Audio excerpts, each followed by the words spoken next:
Hello नमस्कार. एकंदरीतच आपण MPSC डेली PYQs ॲनालिसिस ही व्हिडिओ सिरीज सुरू केलेला आहे. यामध्ये आपण रोज किमान 10 प्रश्न प्रत्येक विषयाच्या त्या विषयांअंतर्गत जे आयोगाने विचारलेले प्रश्न आहेत ते आपण या ठिकाणी डिस्कस करत आहोत. ओके. सो या ठिकाणी आपण डे 34 मधील राज्यशास्त्र या विषयाअंतर्गत एकंदरीत प्रश्नांची 7वी सिरीज या ठिकाणी डिस्कस करणार आहोत. ओके. याआधी आपण 6 सिरीज ज्यामध्ये पर सिरीजमध्ये 10 प्रश्न आपण अशा पद्धतीने 60 प्रश्न आपले ते डिस्कस करून झालेले आहेत. ओके. सो या संदर्भाने आपण आपल्या टेलिग्राम चॅनलवर क्विज बॅच देखील लॉन्च केलेली आहे, ज्यामध्ये प्रत्येक दिवशी पर सब्जेक्ट यानुसार आपण 10 प्रश्न आयोगाने विचारलेले PYQ स्वरूपात देतो आणि सॅटर्डेला 15 प्रश्न येणाऱ्या परीक्षांच्या अनुषंगाने आपण चालू घडामोडींचे जे काही विविध परीक्षाभिमुख प्रश्न त्या ठिकाणी फ्रेम करतो आणि ते देखील आपण अवेलेबल करून देतो. ओके. सो या ठिकाणी आपण डे 34 मधील राज्यशास्त्र या विषयाअंतर्गत जे प्रश्न विचारलेले होते ते डिस्कस करूया. आता या ठिकाणी जो पहिला प्रश्न आहे तो आपल्याला एकंदरीत आपल्या संविधानासंदर्भाने किंवा भारतीय राज्यघटनेसंदर्भाने दिसून येतो. ओके. सो STI मुख्य परीक्षा 2016 मध्ये विचारलेले एकंदरीत प्रश्न आहे. यात योग्य कथन ओळखा अशा पद्धतीने प्रश्न दिलेला आहे. Doctor B.R. आंबेडकर यांनी भाग 3चे वर्णन संविधानाचा सर्वाधिक टीकात्मक भाग असे केले आहे. त्यानंतर दुसरा स्टेटमेंट आहे की डॉक्टर B.R. आंबेडकर यांनी कलम 32चे वर्णन संविधानाचा आत्मा आणि हृदय असे केलेले आहे. सो कुठले स्टेटमेंट बरोबर आहे? फक्त दोन्ही योग्य की दोन्ही नाही? ओके. सो थोडा एक्सप्लेनेशन बघूयात आपण बेसिकमध्ये. सो भारतीय राज्यघटनेच्या भाग 3 मध्ये काय दिलेलं आहे तर कलम 12 ते 35 या कलमामध्ये मूलभूत हक्कांचा समावेश विशेषतः आपल्या भारतीय नागरिकांसाठी केल्याचे दिसून येतो. त्या मूलभूत हक्कांमध्ये भारतीय तसेच परकीयांना काही अधिकार प्राप्त होतात, ते देखील त्याचा देखील समावेश या आपल्या भाग 3 मध्ये केल्याचे आपल्याला दिसून येतो. आता या भाग 3लाच म्हणजे भारतीय राज्यघटनेच्या 3ऱ्या भागाला आपण भारताचा मॅग्ना कार्टा म्हटलं जातो आहे. ओके. सो हे देखील लक्षात ठेवू शकता. भारताचा मॅग्ना कार्टा म्हणून कुठल्या संविधानातील कोणत्या भागाला म्हटलं जातं तर भाग 3ला. ओके. आणि सर्वात जास्त टीका करणारा भाग म्हणून देखील याच भाग 3कडे ओळखला जातो, कारण ज्या काही कलम 13 अंतर्गत कुठल्या गोष्टींना किंवा कुठल्या बाबींवर मूलभूत हक्क अपवाद ठरणार आहेत किंवा मूलभूत हक्क आणि जर त्या 13 अंतर्गत ज्या काही विषय आहेत ते उद्भवले तर अशा वेळेस मूलभूत हक्क डावलले जाण्याची शक्यता आहे. सो हे जी काही व्याख्या आहे त्या संदर्भाने मूलभूत हक्कांची संदर्भात जी व्याख्या आहे त्याच्यामध्ये कलम 13 मध्ये बऱ्याच असे अपवाद आहेत जे आपल्या मूलभूत हक्क हिरावून घेऊ शकतात आणि म्हणूनच या भागाला किंवा या भाग 3रा जो काही आपल्या राज्यघटनेत दिलेला आहे त्याला सर्वाधिक टीका करणारा भाग किंवा टीकात्मक भाग असे डॉक्टर B.R. आंबेडकर म्हणजे बाबासाहेब आंबेडकरांनी देखील म्हटलेलं आहे. ओके. कलम 32 मध्ये काय दिसून येतं तर कलम 32 मध्ये पीडित नागरिकांच्या मूलभूत हक्कांच्या अंमलबजावणीसाठी काही उपाययोजना किंवा अधिकार दिलेला आहे. ओके. आणि म्हणूनच डॉक्टर B.R. आंबेडकर म्हणजे बाबासाहेब आंबेडकरांनी कलम 32 हे राज्यघटनेतील सर्वात महत्त्वाचे कलम आहे असे म्हटले. हे कलम ज्याशिवाय ही राज्यघटना अमान्य ठरेल. ओके. जर ही कलम नसेल किंवा हे जे अनुच्छेद नसेल तर राज्यघटने मान्य ठरणार नाही किंवा अमान्य ठरेल अशा पद्धतीने त्यांनी स्टेटमेंट दिलेलं आहे. आणि हा जो अनुच्छेद 32 आहे तो आपल्या भारतीय राज्यघटनेच्या आत्मा आणि हृदय दिसून येतो किंवा हृदय आहे अशा पद्धतीने त्यांनी स्टेटमेंट केलेलं आहे. ओके. सो या ठिकाणी योग्य पर्याय असणार आहे वरीलपैकी दोन्ही, म्हणजे पर्याय क्रमांक किंवा दोन्ही योग्य, पर्याय क्रमांक 3 या ठिकाणी योग्य पर्याय आहे असं आपण म्हणू शकतो. त्यानंतर पुढचा प्रश्न आहे एकंदरीतच प्रस्ताविकेवर. ओके. भारतीय राज्यघटनेची जी काही प्रस्तावना आहे त्यावर प्रेम्बलवर विचारलेला प्रश्न आहे. भारताच्या राज्यघटनेच्या उद्देशपत्रिकेवर डॅशचा प्रभाव दिसतो. कोणाचा प्रभाव दिसतो? ESO मुख्य परीक्षा 2012 मध्ये विचारलेला प्रश्न. कॅनडा, जपान, इंग्लंड की अमेरिका? सो या ठिकाणी बघू शकता अमेरिकन राज्यघटनेची सुरुवात सर्वप्रथम आपल्याला प्रस्तावनेने झाल्याचे दिसून येतो. ओके. भारतासह अनेक देशांनी ही प्रथा पाळली. ओके. कोणती प्रथा? ज्या देशामध्ये म्हणजे अमेरिकेमध्ये जी काही राज्यघटना आहे त्या राज्यघटनेच्या सुरुवातीला आपल्याला अमेरिकन जी काही कॉन्स्टिट्यूशन आहे त्याच्यामध्ये प्रस्तावना असल्याचे आपल्याला दिसून आले आणि तेच जी काही प्रस्तावनाची जी काही तरतूद आहे ते आपण कॅरी फॉरवर्ड केलेलं आहे. भारतासह अनेक देशांनी ते कॅरी फॉरवर्ड केलेलं आहे. ओके. सो या ठिकाणी कोणत्या देशाचा प्रभाव उद्देशपत्रिकेवर कोणत्या देशाचा प्रभाव दिसून येतो तर अमेरिकेची राज्यघटना या देशाचा प्रभाव आपल्याला दिसून येतो. ओके. त्यामुळे फक्त पर्याय क्रमांक 3 या ठिकाणी योग्य पर्याय असणार आहे. आणि काही ॲडिशनल गोष्टी या ठिकाणी दिलेल्या आहे. या संदर्भाने आपण आपली जी काही पॉलिटी रिव्हिजन सिरीज जी प्लेलिस्ट आहे त्यामध्ये आपण ऑलरेडी डिस्कस केलेलंच आहे. तरी मात्र त्या संदर्भाने जी काही स्लाईड आहे ते या ठिकाणी दिलेली आहे. घटनातज्ञ जे काही वकील होते, प्रख्यात कायदेतज्ञ आणि घटनातज्ञ एन ए पालखीवाला, ज्यांनी केशवानंद भारती खटल्यात केशवानंद भारतीच्या बाजूने जो काही खटला जो दाखल केलेला होता तर केशवानंद भारतीच्या बाजूने लढले गेले होते. ओके, सो त्यांनी काय म्हटलेलं आहे तर संविधानाचे ओळखपत्र, okay, identity card of constitution अशा पद्धतीने या प्रस्तावनेचा उल्लेख केल्याचे आपल्याला दिसून येतो.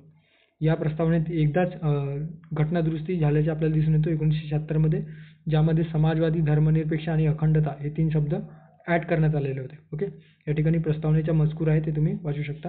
कशा पद्धतीने कोणकोणत्या गोष्टींचा समावेश आहे.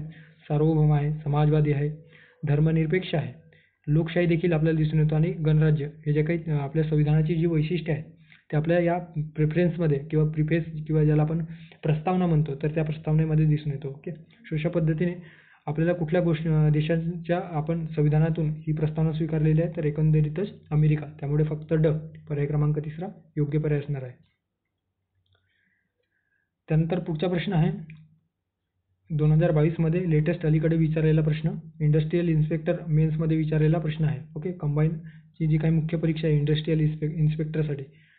घटना समिती ही जनतेच्या राजकीय व इतर विषयांचे शिक्षणाचे माध्यम तर आहेच, पण जातीय व इतर प्रश्नांवरील उपचारसुद्धा ठरू शकेल अशा पद्धतीचे मत कोणी मांडलेलं आहे. ओके, थोडक्यात काय तर जे काही कॉन्स्टिट्यूएंट असेंब्ली आहे ती एक जनतेच्या राजकीय प्रश्नांचा त्या ठिकाणी विचार होतो आहे. त्यांच्या जे काही वेगवेगळे विषय आहेत त्या विषयांचा एक प्रकारे त्या ठिकाणी मंथन होतो आहे.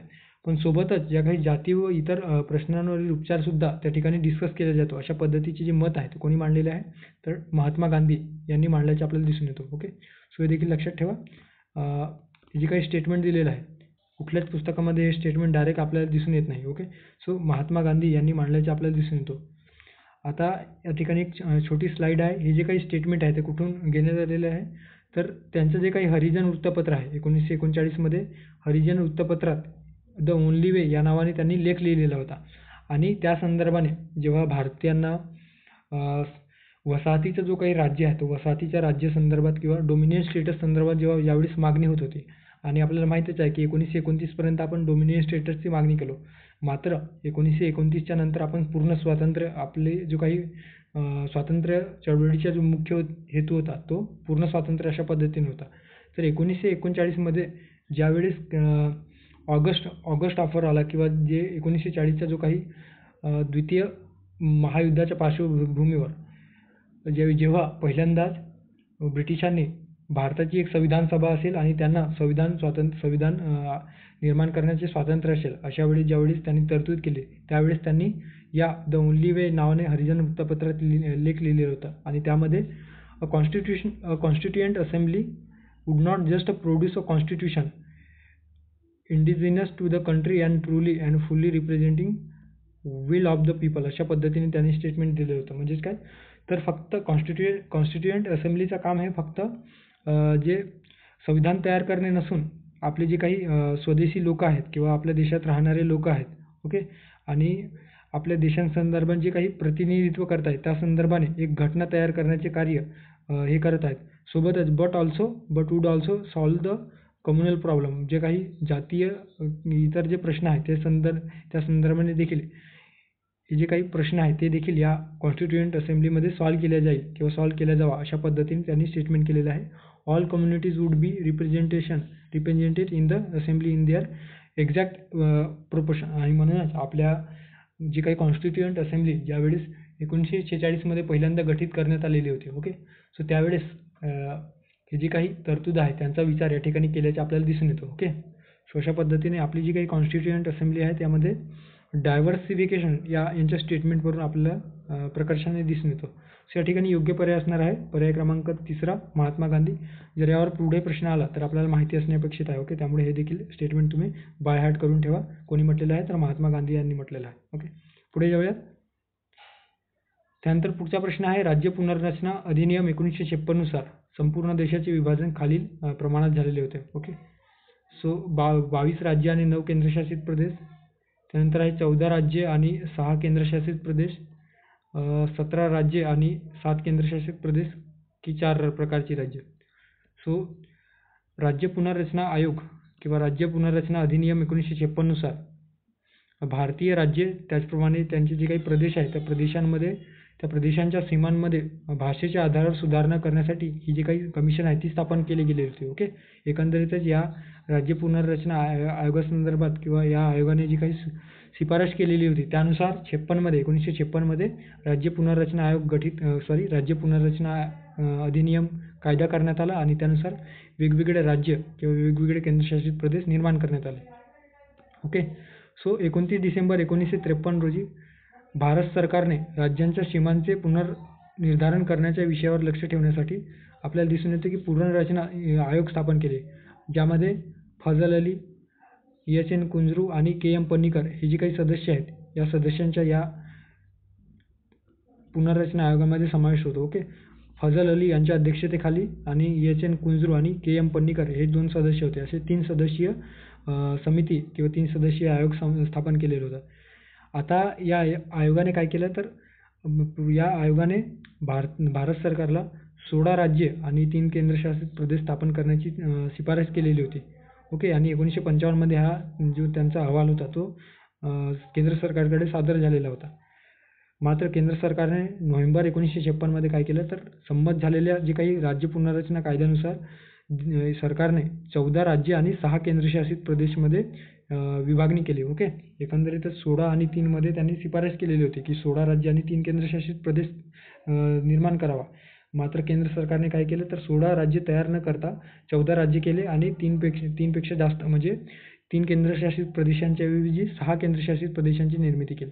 सो अशा पद्धतीने या ठिकाणी या कायद्यानुसार जे संपूर्ण देशाचे विभाजन झाले त्यामध्ये आपल्याला 14 राज्य आणि 6 केंद्रशासित प्रदेश दिसून येतो. ओके, त्यामुळे पर्याय क्रमांक 2 योग्य पर्याय असणार आहे. त्यानंतर पुढचा प्रश्न आहे, भारतीय राज्यघटनेच्या कोणत्या अनुच्छेदाअंतर्गत कृषी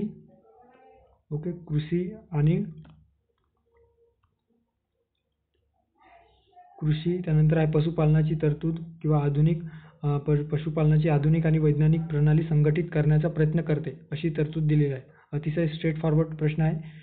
जे काही राज्य धोरणाची मार्गदर्शक तत्त्वे आहेत ज्याला आपण directive principle of state policy म्हणतो, सो ते आपल्याला बाय हार्टच ज्या काही तरतुदी आहेत त्यामध्ये गांधीवादी तत्त्वे असतील, उदारवादी असतील, सोशलिस्ट जे काही तत्त्वे आहेत ते आपल्याला माहिती असणे अपेक्षित आहे. ओके, सो अनुच्छेद 38, अनुच्छेद 39, अनुच्छेद 46 आणि अनुच्छेद 48 सो कुठल्या कलमामध्ये राज्य कृषी आणि पशुपालनाची आधुनिक आणि वैज्ञानिक प्रणाली संघटित करण्यासंदर्भाने दिलेली आहे. ओके, सो जी काही उदारमतवादी तत्त्वे आहेत त्याच्यामध्ये काय दिसून येतं तर कलम 48 अंतर्गत आपल्याला शेती पशुपालन आधुनिक व वैज्ञानिक पद्धतीने संघटित करण्यासंदर्भाने आपल्याला स्टेटमेंट दिलेलं आहे. ओके, सो या ठिकाणी योग्य पर्याय असणार आहे कलम 48. ओके, कलम 48 हे या प्रश्नाचे योग्य आन्सर असणार आहे. ओके, कलम 48A मध्ये पर्यावरणाच्या रक्षणासंदर्भाने किंवा सुधारणा करण्यासंदर्भात तसेच वने व वन्यजीवांचे रक्षण करणे हे दिलेलं आहे. आणि इकडे कलम 48 मध्येच कलम 48 हे वेगळं आहे आणि कलम 48 त्या आधीचे. ओके, ज्यामध्ये गाई वासरे असतील, इतर दुधाळ प्राणी असतील त्यांच्या कत्तलीवर बंधने आणले आणि त्यांची जी काही ब्रीड आहे ते सुधारणे हे कलम 48 मध्ये दिलेलं आहे. ओके, सो या संदर्भाने गांधीवादी तत्व दिलेलं आहे, उदारमतवादी तत्व ते तुम्ही वाचू शकता. या संदर्भाचे जे आपण directive principle of state policy संदर्भाने व्हिडिओ देखील आपण तयार केलेला आहे, ते तुम्ही जाऊन जी काही राज्यशास्त्राची जी प्लेलिस्ट आहे त्यामध्ये बघू शकता. ओके, सो या ठिकाणी योग्य पर्याय असणार आहे अनुच्छेद 48 पर्याय क्रमांक 4 किंवा 4. त्यानंतर पुढचा प्रश्न आहे, घटना दुरुस्ती संदर्भाने आपल्याला हे जे प्रश्न आहे ते विचारल्याचे दिसून येतो. ओके, सो या ठिकाणी बघूयात, खालीलपैकी कोणत्या बाबी संसदेच्या साध्या बहुमताने घटना दुरुस्ती करणे शक्य होते. ओके, नागरिकत्व, राज्य धोरणाची मार्गदर्शक तत्त्वे, मतदारसंघाचे परिसीमन, मूलभूत हक्क, आदिवासी क्षेत्राचे प्रशासन. सो कुठल्या गोष्टींचा समावेश साध्या बहुमताने किंवा साध्या घटना दुरुस्तीने करता येतो. त्यानंतर पर्याय दिलेले आहे अ, क, इ, ब, ड, इ, अ, ब, क, ड. ओके, सो भारतीय राज्यघटनेच्या भाग 20 मधील कलम 368 मध्ये जे काही संसदेला घटना दुरुस्तीचे अधिकार दिलेले आहेत त्याच्यामध्ये 3 प्रकारचे अधिकार आपल्याला दिसून येतात. ओके, ज्यामध्ये कलम 368 अंतर्गत 2 मुख्य प्रकार आहेत. ओके, आपण साधारणतः 3 प्रकारात या घटना दुरुस्ती संदर्भाने विभाजन करतो आहोत. ओके, मात्र त्याचे 2च प्रकार मुख्य आहेत. ओके, यामध्ये एक आहे संसदेच्या विशेष बहुमताने आणि सोबतच संसदेच्या विशेष बहुमताने प्लस अर्ध्या राज्यांच्या साध्या बहुमताने जी मंजुरी मिळते त्याला आपण 2 प्रकारची किंवा त्याला आपण या 368च्या कक्षेअंतर्गत येणारे घटनादुरुस्ती म्हणतो. मात्र 368च्या कक्षेअंतर्गतच्या पलीकडे येणारे म्हणजे कक्षेच्या बाहेर असणारे देखील त्या पद्धतीने देखील घटनादुरुस्ती केल्या जाऊ शकते, ज्याला आपण साध्या बहुमताने घटनादुरुस्ती म्हटलं जातो. मात्र ॲक्च्युअल ते 368 अंतर्गत घटनादुरुस्ती नसल्या कारणाने आपण त्याला घटनादुरुस्ती म्हणून कन्सिडर करत नाही. ओके, हे लक्षात ठेवा. इतर काही कलमांमध्ये संसदेच्या साध्या बहुमताने म्हणजेच प्रत्येक सभागृहातील उपस्थित व मतदान करणाऱ्या सदस्यांच्या बहुमताने घटनेतील काही तरतुदींचा समावेश किंवा सुधारणा करण्याची तरतूद दिलेली आहे. मात्र ते या 368 अंतर्गत येत नाही, त्यामुळे ते घटनादुरुस्ती विधेयक या कलमांतर्गत समाविष्ट होत नाही. ओके, तर ते साध्या बहुमताने एक ऑर्डिनरी बिल ज्या पद्धतीने आपण संसदेमध्ये पास करतो त्याच पद्धतीने या ज्या काही तरतुदी आहेत ज्या साध्या बहुमताने होतात त्यांचा समावेश होतो. ओके, सो या ठिकाणी लिस्ट देखील दिलेली आहे. ओके, चार्ट दिलेला आहे की कलम 368च्या कक्षेबाहेरील जे साध्या बहुमताने होतात त्यामध्ये कुठल्या गोष्टींचा समावेश होतो. तर नवीन राज्यांचा प्रवेश असेल किंवा स्थापना असेल, त्यानंतर आहे नवीन राज्यांची निर्मिती असेल किंवा अस्तित्वात असलेल्या राज्यांचे क्षेत्रे असतील किंवा सीमारेषा किंवा नावात बदल करणे असेल, सोबत विधान परिषदा बरखास्त करण्यासंदर्भात किंवा निर्माण करण्यासंदर्भाने जे काही तरतुदी असतील त्यामध्ये चेंजेस करायचे असेल तेव्हा आपण या 368च्या बाहेरचा वापर करून किंवा साध्या बहुमताने आपण बदल करू शकतो. दुसरी अनुसूची असेल ज्यामध्ये राष्ट्रपती, राज्यपाल, सभापती, त्यानंतर न्यायाधीश यांचे मानधन व वेतन तसेच भत्ते व विशेषाधिकार दिलेले आहेत, त्याच्यामध्ये देखील बदल करू शकतो. संसद सदस्यांचे वेतन व भत्ते, संसदेतील जे काही कार्यपद्धतीचे नियम आहेत त्यांच्या देखील या 368च्या कक्षेबाहेर म्हणजे साध्या बहुमताने आपण त्या याच्यामध्ये जे काही तरतुदी आहे संसदेच्या संदर्भात त्यामध्ये बदल करू शकतो. त्यांच्या विविध समित्या आहेत त्यामध्ये बदल घडवून आणू शकतो. संसदेत जे काही इंग्रजी भाषेचा वापर आहे त्यामध्ये देखील आपण बदल केला जाऊ शकतो. मात्र ते 368 अंतर्गत बदल होणार नाही. ओके, एवढं लक्षात ठेवा. सर्वोच्च न्यायाधीशांची संख्या निश्चित करण्यासंदर्भाने देखील जे काही तरतुदी आहेत त्यामध्ये देखील या साध्या बहुमताने किंवा घटनादुरुस्ती प्रक्रियेने किंवा 368 अंतर्गत त्यांचा समावेश होत नाही, तर ते साध्या बहुमताने होतात. ओके, सर्वोच्च न्यायालयाचा अधिक अधिकार प्रदान करणे, राज्यभाषेचा वापर किंवा राजभाषेचा वापर, त्यानंतर या ठिकाणी दिलेले आहे नागरिकत्व संपादन आणि समाप्ती. ओके, जे आपल्या प्रश्नात दिलेलं आहे नागरिकत्व संदर्भात साध्या बहुमताने करता येतो. संसद आणि राज्य विधानमंडळाच्या निवडणुका आपल्याला त्याच्यामध्ये काही बदल करायचे असले तर साध्या बहुमताने आपण करू शकतो. मतदारसंघांचे परिसीमन करायचे असल्यास आपल्याला देखील साध्या बहुमताने. त्यानंतर आहे 6व्या अनुसूची संदर्भात विशेषतः आदिवासी क्षेत्रामध्ये त्या संदर्भाचे प्रशासन असेल त्याचा समावेश या साध्या बहुमताने होत असतो. ओके, त्यामुळे हे जे काही तरतुदी आहेत ते आपल्याला या 368च्या कक्षेबाहेर आपल्याला दिसून येतो. सो पर्याय क्रमांक अ क ई पर्याय क्रमांक दुसरा या ठिकाणी योग्य पर्याय असणार आहे. यात राज्य धोरणाची मार्गदर्शक तत्त्वे आणि जे काही मूलभूत हक्क आहेत त्यांचा समावेश होत नसून केवळ नागरिकत्व, मतदारसंघाचे परिसीमन आणि आदिवासी क्षेत्राचे प्रशासन या अंतर्गत होतो. तर राज्य धोरणाची मार्गदर्शक तत्त्वे आणि मूलभूत हक्क हे जे काही तरतुदी आहेत त्याच्यामध्ये संसदेच्या विशेष बहुमताने बदल म्हणजे ते 368 अंतर्गत येणारे जे काही विशेष बहुमत आहे त्या अंतर्गत या तरतुदींमध्ये किंवा या बाबींवर बदल करता येतो. ओके, त्यामुळे या ठिकाणी योग्य पर्याय असणार आहे पर्याय क्रमांक दुसरा. त्यानंतर पुढचा प्रश्न आहे भारतीय संविधानाच्या कलम 154 प्रमाणे राज्याच्या कार्यकारी सत्ता यांच्याकडे देण्यात आलेले आहे. मुख्यमंत्री, मंत्रिमंडळ, राज्यपाल की यापैकी नाही. ओके, सो कंबाईन पूर्वपरीक्षा 2022 मध्ये विचारलेला प्रश्न आपल्याला दिसून येतो. कंबाईन ग्रुप सी पूर्वपरीक्षा. आता राज्यपाला संदर्भाने काही महत्त्वाची कलमे देखील या ठिकाणी दिलेली आहे. ओके, सो बघूयात 154 मध्ये काय दिलेलं आहे. तर 153 मध्ये राज्यांचा एक राज्यपाल असेल किंवा एकपेक्षा जास्त राज्यांसाठी देखील राज्यपाल नियुक्त केला जाऊ शकतो. 154 मध्ये राज्याचे कार्यकारी अधिकार म्हणजे राज्यपालांचे कार्यकारी अधिकार या 154 अंतर्गत दिलेला आहे. ओके, आणि हेच आपल्याला प्रश्नात विचारलेलं आहे. त्यानंतर 155 अंतर्गत राज्यपालांची नियुक्ती दिलेली आहे. 156 मध्ये त्यांचा कार्यकाळ दिलेला आहे. त्यानंतर त्यांच्या राज्यपाल म्हणून नियुक्त होणारी व्यक्तीकडे कुठल्या पात्रता असायला हवी हे 157 मध्ये दिलेलं आहे. ओके, सो या ठिकाणी जे काही महत्त्वाची कलमे आहेत ते देखील दिलेलं आहे. 161 अंतर्गत माफी देण्याचा अधिकार दिलेला आहे.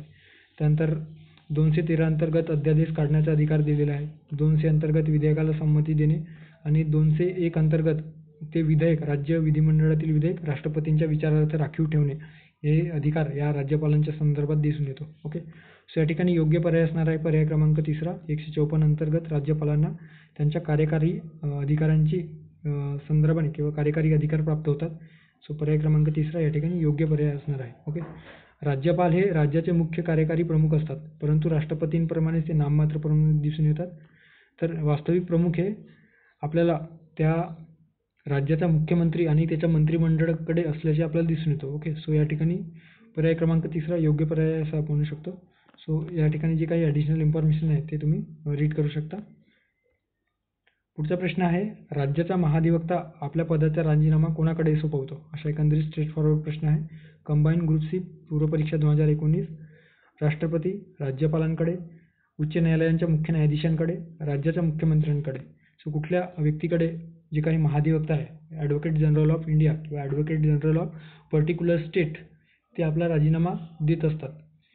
ओके, सो भारतीय राज्यघटनेच्या भाग 6 मध्ये राज्यांसंदर्भाने प्रकरण 2 मध्ये कार्यकारी जे काही अधिकार दिलेले आहे. ओके, त्याच्यात कलम 165 अंतर्गत सर्वोच्च जे काही राज्यांमध्ये सर्वोच्च कायदा अधिकारी म्हणून या महाधिवक्त्याच्या कार्यालयाची तरतूद करण्यात आलेली आहे. ओके, आता यांची जी काही नियुक्ती आहे ते कोणाद्वारे केली जातं?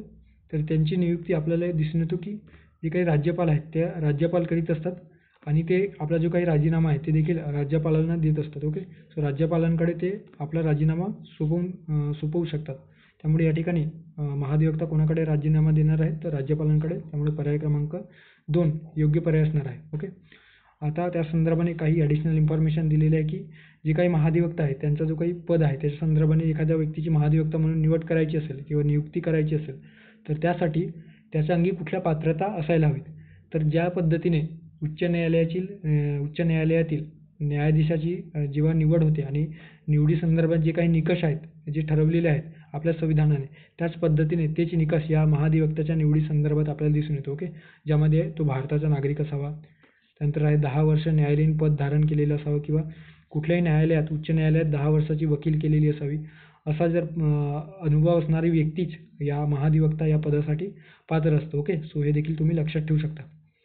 आता यांचे वेतन व भत्ते किंवा मानधन कोण निश्चित करत असतात? तर ते राज्यपालच करीत असतात. हे देखील लक्षात ठेवा.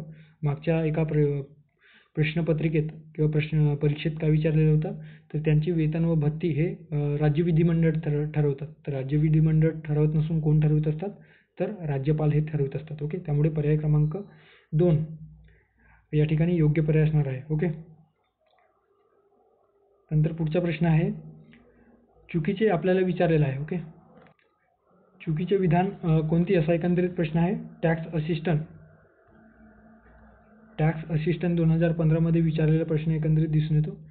यात जे काही संसदेतील जे काही वेगवेगळे डिव्हाइसेस आहेत, ओके, वेगवेगळे यंत्र आहेत, संविधान समाप्ती संदर्भाने असेल, अविश्वासाचा प्रस्ताव असेल, ज्याला आपण नो कॉन्फिडन्स मोशन म्हणतो, त्यानंतर आहे वेगवेगळ्या अनुदान संदर्भात माहिती असतील, त्या सर्वांचा जो काही अभ्यास आहे तो आपल्याला करणे गरजेचं आहे. कारण आयोग दरवर्षी राज्यसेवा पूर्वपरीक्षेत तर विचारतो, हमखास प्रश्न असतो, मात्र कंबाईनच्या पूर्वपरीक्षेत देखील यावर प्रश्न विचारल्याची शक्यता दाट असते. ओके, आणि मुख्य परीक्षेमध्ये तर डोळे झाकून यावर प्रश्न विचारले जातो. ओके, सो आता या ठिकाणी जे काही प्रश्न आहेत त्याच्यामध्ये किंवा पर्याय विधानांस्वरूपात दिलेलं आहे आणि आपल्याला एकंदरीत चुकीचा जे काही स्टेटमेंट आहे, चुकीचे स्टेटमेंट फाइंड आउट करायचं आहे.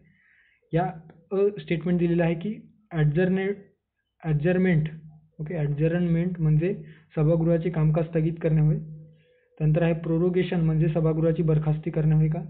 त्यानंतर आहे डिझोल्यूशन म्हणजे सभागृहाची बरखास्ती आणि प्रोरोगेशन म्हणजे संविधान सत्राची अधिवेशनाची सत्र समाप्ती. ओके, आता या ठिकाणी जर तुम्ही व्यवस्थित लक्ष दिला तर तुम्हाला योग्य लॉजिकने देखील हा प्रश्न आपण सॉल्व्ह करू शकतो. कुठल्या लॉजिकने? तर ॲडजर्नमेंट संदर्भाने या ठिकाणी परत स्टेटमेंट आलेलं नाही, मात्र प्रोरोगेशन संदर्भाने आपल्याला 2 स्टेटमेंट दिसून येतात आणि सभागृहाची समाप्ती किंवा बरखास्ती संदर्भाने 2 स्टेटमेंट दिसून येतात. सो या ठिकाणी जे स्टेटमेंट आहे ते तर 100% बरोबर असणार आहे. आता राहिला विषय प्रोरोगेशन आणि प्रोरोगेशन म्हणजे तर यापैकी एक स्टेटमेंट जो प्रोरोगेशन संदर्भाने एक जे स्टेटमेंट आहे ते बरोबर असणार आहे. ओके. मात्र या ठिकाणी डिझोल्यूशन म्हणजे सभागृहाची बरखास्ती अशा पद्धतीने दिलेलं आहे. तर डिझोल्यूशन म्हणजे सभागृहाची बरखास्ती असतील आणि प्रोरोगेशनपैकी एक प्रोरोगेशन बरोबर तर एक चुकीचं असणार आहे. ओके. कारण या ठिकाणी पर्यायामध्ये जर आपण बघितलं तर ब आणि ड असा कुठलाही पर्याय दिसून येत नाही. तर या ठिकाणी एक प्रोरोगेशन म्हणजे क जे स्टेटमेंट आहे ते आपल्याला योग्य ठरत आहे. ओके. अ आणि क स्टेटमेंट योग्य दिसून येतं. ओके. सो आता डिझोल्यूशन म्हणजे सभागृहाची समाप्ती असेल तर प्रोरोगेशन म्हणजे देखील सभागृहाची समाप्ती राहील का? असणार आहे का? सो नक्कीच नाही. त्यामुळे या ठिकाणी जो काही चुकीचा स्टेटमेंट असणार आहे ते पर्याय क्रमांक 2 म्हणजे जे काही ब स्टेटमेंट आहे फक्त ब हे चुकीचे असणार आहे. तर प्रोरोगेशन म्हणजे अधिवेशनाची सत्र समाप्ती हे योग्य असणार आहे. ओके. सो अशा पद्धतीने प्रश्नांवरून देखील आपण योग्य पर्यायापर्यंत पोहोचू शकतो. ओके. आय होप तुम्हाला हे कळलेलं असेल. नसेल कळलेलं तर व्यवस्थित तुम्ही लक्ष्मीकांत किंवा जे काही तुम्ही रेफरन्स बुक वाचत असाल ते परत वाचा. मग तुम्हाला अशा पद्धतीचा जर प्रश्न आला तर ते आपल्याला सॉल्व्ह करता येईल. ओके. सो याचे जे योग्य पर्याय आहे ते आपण बघितलेलं आहे फक्त ब. आता थोडक्यात त्या संदर्भाने आपण माहिती घेऊया. संसदेच्या अधिवेशनात जे काही अनेक बैठका होतात त्या दिवसभरात प्रत्येक बैठकीमध्ये आपल्याला त्यांची जी बैठक आहे त्यामध्ये काय दिसून येतं तर 11 ते दुपारी एक वेळ या वेळेत त्यांची बैठक सकाळची बैठक आणि दुपारची बैठक 2 ते 6 या वेळेत दिसून येतो. आणि यामध्ये वेगवेगळे संसदेचे जे काही अधिवेशन असते त्यात जेव्हा अनिश्चित काळासाठी किंवा एका पर्टिक्युलर काळासाठी जेव्हा ते स्थगित केले जाते त्याला स्थगन किंवा स्थगित अशा पद्धतीने किंवा बरखास्त अशा वेगवेगळ्या पद्धतीने हे समाप्त केले जाऊ शकते. ओके. एकंदरीत अधिवेशन असेल किंवा ते सभागृह बरखास्ती संदर्भाने असेल. सो आता ॲडजर्नमेंट म्हणजे काय तर ॲडजर्नमेंट शिंडाय अशा पद्धतीने एक टर्म आहे ॲडजर्नमेंट आणि एक टर्म आहे ॲडजर्नमेंट शिंडाय.